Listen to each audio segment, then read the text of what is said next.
Australia বাংলাদেশের দ্বিতীয় test match, যেটা হচ্ছে এখন অস্ট্রেলিয়ার মাটিতে ম্যাকাওয়েতে। ম্যাকাওয়ের এই ম্যাচটা বাংলাদেশের জন্য খুবই ইম্পর্টেন্ট ছিল, কারণ হচ্ছে যে বাংলাদেশ এর আগে আপনারা জানেন যে প্রথম ম্যাচে প্রথম টেস্টে ডারউইন টেস্টে বাংলাদেশ করেছিল এক ঐতিহাসিক জয়। সেই জয়ে কিন্তু বাংলাদেশ 9 উইকেটে অস্ট্রেলিয়ার মাটিতে অস্ট্রেলিয়াকে হারিয়ে এক ইতিহাস গড়েছিল। সেই ইতিহাসের সাক্ষী আমরা সবাই, বাংলাদেশের প্রতিটা মানুষ সেলিব্রেশন করেছে। সেই ম্যাচের রেশ কাটতে না কাটতেই কিন্তু দ্বিতীয় ম্যাচটা শুরু হয়েছে ম্যাকাওয়েতে। ম্যাকাওয়ের টেস্টটা যারা আপনারা সকাল পর্যন্ত দেখেছেন, যে সকালের সেশনটা বাংলাদেশ সময়, যে যখন বাংলাদেশের প্রথম ইনিংসটা শেষ করেছিল, সে কি এক ভয়াবহ দুঃসময় বাংলাদেশ দলের জন্য। মাত্র 64 রানে বাংলাদেশ তাদের প্রথম ইনিংস শেষ করেছিল। এই যে 64 রান বাংলাদেশ করলো মাত্র, এটার পিছনে কারণটা কী ছিল, সেই কারণে আমরা আসব। তার আগে আমরা বলবো যে এই ম্যাচের পরে, এই প্রথম ইনিংসের বাংলাদেশের প্রথম ইনিংসের পরে অস্ট্রেলিয়া যে তাদের প্রথম ইনিংসটা খেলো, তারাও কিন্তু সেই খাবি খেয়েছে অস্ট্রেলিয়ার সেই ম্যাকাওয়ের গ্রেট ব্যারিয়ার রিফের স্টেডিয়ামে। তো কেন এরকম হলো? আজকে একদিনে মোট উইকেট পড়েছে মোট 18টা, বাংলাদেশের 10টা এবং অস্ট্রেলিয়ার 8টা। যারা বাংলাদেশ ইনিংসটা দেখে খুব হতাশার মধ্যে ছিলাম আমরা, অনেকে হয়তো টিভি সেট থেকে উঠে গেছে বা আর স্কোর জানতে ইচ্ছে করে না, অস্ট্রেলিয়া মাটিতে এটাই হওয়ার কথা, শেষ পর্যন্ত হয়তো বাংলাদেশ বিশাল ব্যবধানে এখানে হারবে। তখনই কিন্তু আসলে আজকের দিনেরও কিন্তু ঘটনা একটা বাকি ছিল। তখনও কে ভেবেছিল যে বাংলাদেশ এভাবে করে কামব্যাক করবে? সেই কামব্যাকের নায়ক আমাদের শরীফুল। আজকের 18 উইকেটের মধ্যে 12 উইকেট পেয়েছে মিচেল স্টার্ক এবং শরীফুল, অস্ট্রেলিয়ার স্টার্ক এবং শরীফুল বাংলাদেশের। তো এর থেকেই কিন্তু আমরা বুঝতে পারি যে এই উইকেটটা, গ্রেট ব্যারিয়ার রিফের যে উইকেট স্টেডিয়ামের, সেই উইকেটটা যে কতটা পেস বান্ধব ছিল সেটা আমরা দেখলাম 2 ইনিংসেই। সবচেয়ে মজার ব্যাপারটা হলো যে বাংলাদেশ যখন ব্যাট করছিল, ইনিংসটা শেষ করছিল, তবে একটা জিনিস আছে যে এর মধ্যে দেখেন যে আমাদের হ্যাজেলউড কিন্তু একটা কথা বলেছিলেন যে এই উইকেটটা, গ্রেট ব্যারিয়ার রিফের যে উইকেট, এই উইকেটটা কিন্তু অনেকটাই হচ্ছে যে প্রথম যে যারা ব্যাট করবে তাদের জন্য অন্তত পক্ষে প্রথম 20 ওভার খুবই ইম্পর্ট্যান্ট হবে।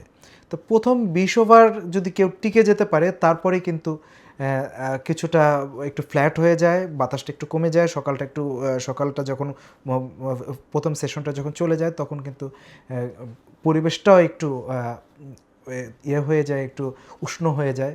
তখন ব্যাট করার জন্য কিন্তু কিছুটা হলেও সুবিধা পায় ব্যাটসম্যানরা। কিন্তু বাংলাদেশের সমস্যাটা হলো যে তারা কিন্তু প্রথম এই 20 ওভারই আসলে কিন্তু ঠিকমতো টিকতে পারে না। এইখানেই প্রবলেমটা হয়েছে। আপনারা জানেন যে 16 ওভারের মধ্যে বাংলাদেশের মানে অলমোস্ট শেষ হয়ে গেছে, যে 9 উইকেট পড়ে গেছে। তো এমন একটা পর্যায়ে ছিল বাংলাদেশের, আপনারা জানেন যে বাংলাদেশের সর্বনিম্ন স্কোর যেটা হচ্ছে 43 রান মাত্র, যেটা করেছিল কিংস্টনে ওয়েস্ট ইন্ডিজের বিপক্ষে 2018 সালে। সেই স্কোরটা, তার থেকে নিচে বাংলাদেশের সর্বনিম্ন রানের যে একটা স্কোর করবে, সেই আশঙ্কা কিন্তু সবার মধ্যে ছিল যে, এবং সেরকম একটা পরিস্থিতিও তৈরি হয়েছিল। মাত্র 39 রানে কিন্তু বাংলাদেশের 9 উইকেট চলে গেছিল। তো তারপরে সবার মধ্যে আশঙ্কাটা ছিল যে আজকে কি বাংলাদেশ আসলেই শেষ পর্যন্ত যে সর্বনিম্ন স্কোর সেইটাই আসলে টপকাতে পারবে না। তো এরকম একটা পরিস্থিতি তৈরি হয়েছে। সেখান থেকে কিন্তু শরীফুল, আমাদের যে বোলার আজকে যে আমাদের বাংলাদেশের যে ত্রাতা হয়ে আসছেন, সেই শরীফুল সেখানে শরীফুলের ব্যাটিং এবং হচ্ছে তাইজুল তার সঙ্গে, তারা কিন্তু মিলে রানটাকে একটা সম্মানজনক পর্যায়ে মোটামুটি একটা জায়গায় 64-65 জায়গায় নিয়ে গেছে। এই জায়গাটায় রানটা নেওয়ার পিছনে তাদের বিরাট ভূমিকা ছিল, নাইলে হয়তো বাংলাদেশ আজকে অনেকগুলো রেকর্ড করে ফেলতো। তো সেটা আর হলো না।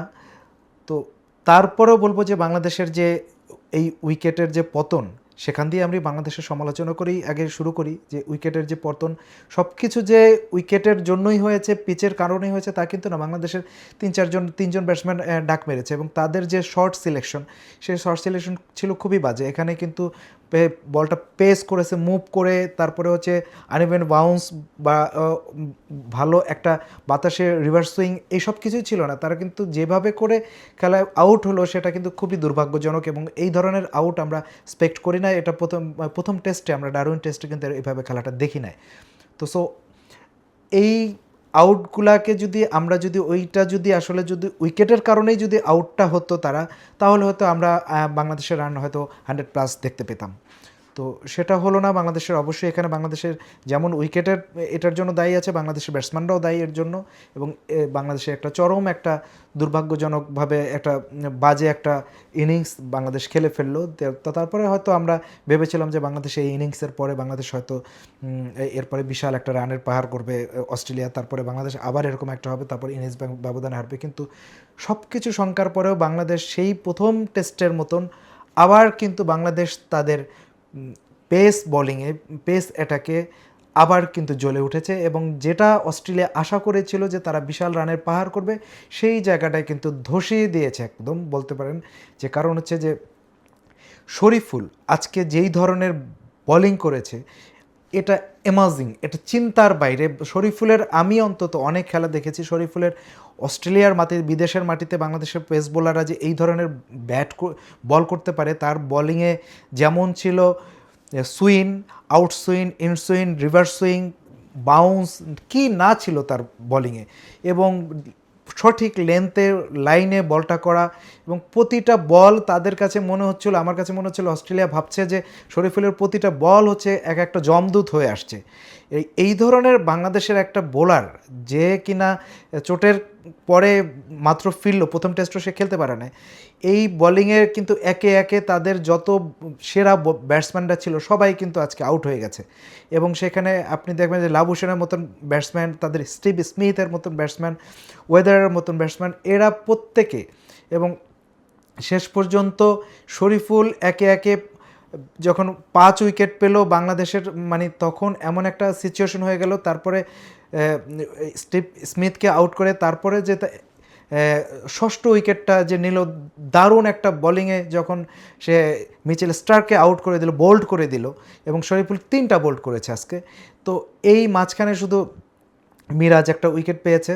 তো তো এই যে বাংলাদেশের যে উইকেটের যে ধরনের সাথে, তাসকিন উইকেট পেয়েছে একটা, উইকেটের ধরনের সাথে যে বাংলাদেশের বোলাররা যেভাবে করে শরীফুল মানিয়ে নিয়েছে, এটা স্টার্কের জন্য হতে পারে, তাদের দেশে খেলা, তারা মিচেল স্টার্ক এটা করবে, এটা অনুমেয় ছিল। কিন্তু শরীফুল যে ওই স্টার্কের অনুসরণ করে, আমি বলবো স্টার্কের বলে প্রথমে স্পেলে সে বল করেছে, এবং প্রথম সকালবেলা যে বল করেছে তখন যে স্টার্ক যেভাবে সুবিধা পেয়েছিল, শরীফুল কিন্তু সেই সুবিধা পায়নি।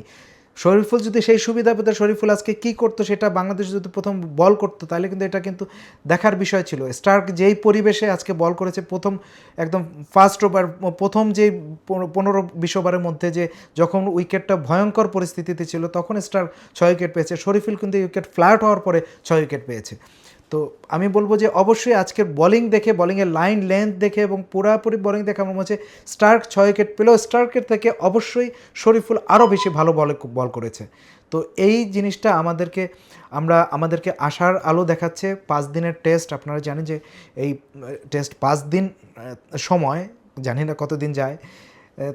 তো প্রথম দিনটা যদি বলেন যে আমরা ধরে নিয়েছিলাম যে বাংলাদেশের টেস্ট ইতিহাস একটা হতাশার দিন, সেটা নয়। অবশ্যই অস্ট্রেলিয়ার মাটিতে যেহেতু খেলা হয়েছে, অস্ট্রেলিয়ার মাটিতে বাংলাদেশ এখন 101 রানের লিডে অস্ট্রেলিয়া এগিয়ে আছে, থাকুক না সেটা, কিন্তু তারপরে বাংলাদেশ 65 রানে অল আউট হওয়ার পরেও আজকের দিনটা আমি বলবো যে দুই দলের জন্য, বাংলাদেশের জন্য এবং অস্ট্রেলিয়ার জন্য আমি বলবো যে প্রায় সমান সমান।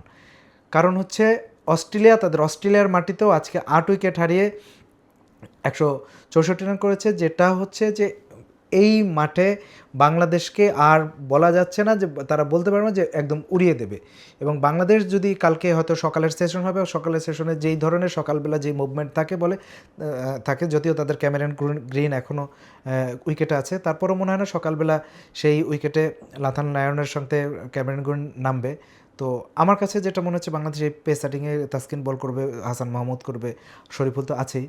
তো সকালবেলা কালকে সকালে এই স্টার্ট করার পরে আমার মনে হয় না যে অস্ট্রেলিয়া এরপরে বেশি দূর যেতে পারবে, কারণ তাদের 8 উইকেট পড়ে গেছে, একজন ব্যাটসম্যান আছে, বাকিরা বোলার আছে। তো সেটা যদি হয় তো অস্ট্রেলিয়াকে হয়তো আমরা 200-র আগেই হয়তো বাংলাদেশ প্যাক করে ফেলবে, এবং তারপরে যদি ধৈর্য ধরে খেলে, এই ধৈর্য ধরলে কিন্তু দ্বিতীয় ইনিংসে বাংলাদেশ একটা ভালো, এরপরে উইকেটও কিছুটা ফ্ল্যাট হবে, বাংলাদেশ যদি ভালো একটা স্কোর করতে পারে, আমি বলবো যে যদি 300-র কাছাকাছি 300 রান করতে পারে, তাহলে কিন্তু বাংলাদেশের লিড যদি অন্তত 150-200 হয়, বাংলাদেশ কিন্তু ফাইট করতে পারবে। যদিও আমি আমার ধারণা যে এই ম্যাচে অবশ্যই রেজাল্ট হবে একটা টেস্টে, এই টেস্টে ড্র হওয়ার কোনো সুযোগ নেই। অস্ট্রেলিয়া যদিও এগিয়ে আছে, কিন্তু বাংলাদেশের এই টেস্টে আবার কামব্যাক করার সুযোগ আছে, এবং আমরা দেখার বিষয় বাংলাদেশের বোলাররা, শরীফুল কালকেও কি করে, বাংলাদেশের আরও একজন বোলার আছে হাসান মাহমুদ, এখনও পর্যন্ত উইকেট পান না। তো দেখা যাচ্ছে যে কালকে বাংলাদেশের অস্ট্রেলিয়ার ইনিংসের থেকে অস্ট্রেলিয়ার ইনিংস হয়তো দ্রুতই শেষ হয়ে যাবে, বাংলাদেশ তাদের ব্যাটিংটা কি করে এটাই আসলে আমাদের আগামীকালকে দেখার বিষয়। তো দর্শক, আমরা কালকে পর্যন্ত আমরা বাংলাদেশের ইনিংসটা দেখার অপেক্ষায় রইলাম।